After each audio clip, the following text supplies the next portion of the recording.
मनोहर जी की कोई सरकारी जॉब तो नहीं थी, लेकिन गांव में जो पुश्तैनी जमीन थी, उसी में खेती बाड़ी करके अपने परिवार को पाला और खूब मेहनत करके अपने दोनों बच्चों को उच्च शिक्षा दिलवाई।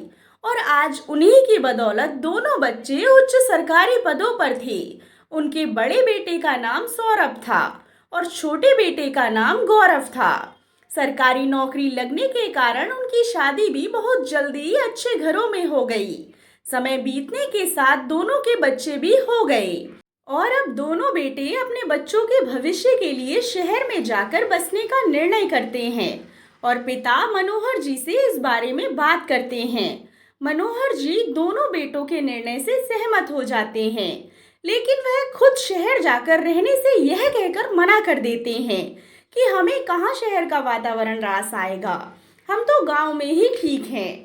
दोनों बेटे पिताजी के फैसले पर सहमत हो जाते हैं और उनको हर महीने खर्चा भेजने की बात कहकर स्वयं अपने परिवारों के साथ शहर में बस जाते हैं। अब जब तक मनोहर जी जीवित रहे, तब तक उनकी पत्नी रमा जी भी गांव में ही रहीं, लेकिन पति के गुजर जाने के बाद उन्हें अकेलापन खलने लगा और बुढ़ापे की वजह से बीमार भी रहने लगी। तब पड़ोसियों ने कहा, अम्मा जी बुढ़ापा आ गया है, अब आप अपने बेटे बहू के पास जाकर क्यों नहीं रहती? बेटे बहू बुढ़ापे में काम नहीं आएंगे तो कब आएंगे? रमा जी को भी अपने पड़ोसियों की बात सही लगी और उन्होंने अपने दोनों बेटों को खबर भिजवा दी कि उसे लेने आ जाएं। तो उनका बड़ा बेटा सौरभ उनको शहर ले आया और बड़े ही आदर भाव से अपनी माँ की सेवा करने लगा।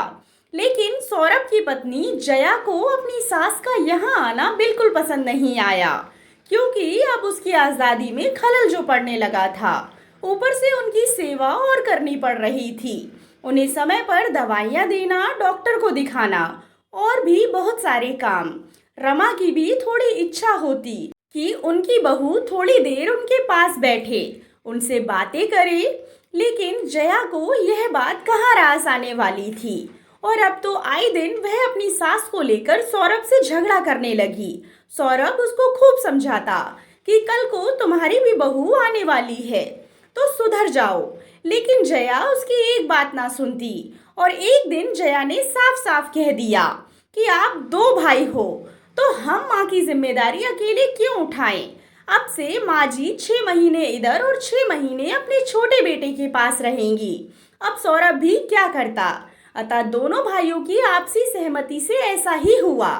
अब बेचारी रमा जी 6 महीने इधर और 6 महीने अपने छोटे बेटे के पास रहने लगी और जब भी वे 6 महीने अपनी बड़ी बहू के पास रहने आती तो फिर वही झगड़े शुरू हो जाते कि माँ जी तो गंदगी कर देती हैं, उन्हें ठीक से खाना नहीं खाना आता, दिन भर परेशान करती रहती हैं। सौरभ भी अपनी पत्नी के इस व्यवहार से बहुत दुखी रहता था, लेकिन पत्नी के आगे उसकी एक न चलती थी।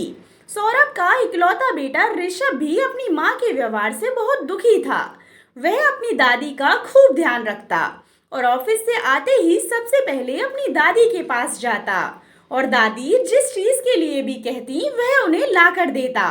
ऋषभ की सगाई अभी 2 महीने पहले ही उसके ही ऑफिस में उसके साथ काम करने वाली ऋतु से तय हुई थी। शादी की तारीख नजदीक आते ही रमा अपनी सास को यह कहकर किसी वृद्ध आश्रम में भेज देती है कि बाद में बुला लेगी।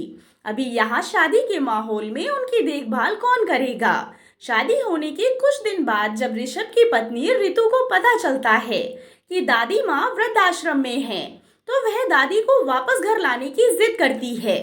जब जया को यह पता चलता है कि बहू दादी को वापस घर लाने के लिए कह रही है, तो वह अपने बेटे पर बहुत गुस्सा होती है। जया अपने बेटे से कहती है, कल की आई बहू अब हमें सिखाएगी कि हमें क्या करना है और क्या नहीं।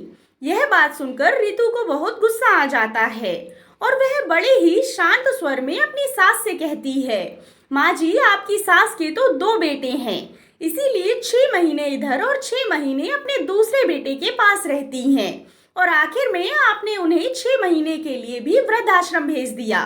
पर आप यह तो सोचो कि आपका तो एक ही बेटा है।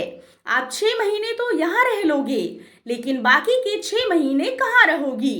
आपको तो शायद हमेशा के लिए वृद्धाश्रम में रहना पड़े। बहू की यह बात सुनकर जया एकदम से अवाक सी रह गई। अब एक शब्द भी उसके मुंह से बाहर नहीं निकल रहा था।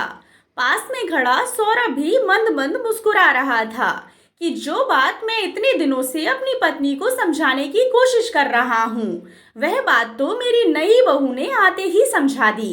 दूसरे दिन ही ऋषभ दादी को वृद्धाश्रम से लेकर आया और दादी जैसे ही गाड़ी से नीचे उतरी तो जया दादी के पास जाकर रोने लगी और अपने किए की माफी मांगने लगी। तब रमा जी ने कहा, अरे बहू, तुम्हें अपने किए का पछतावा है, यही तुम्हारी माफी है। यह कहकर रमा जी ने अपनी बहू जया को गले लगा लिया और अपने पोते की बहू रितु के सर पर हाथ रखकर कहा कि तू सच में बहुत समझदार है।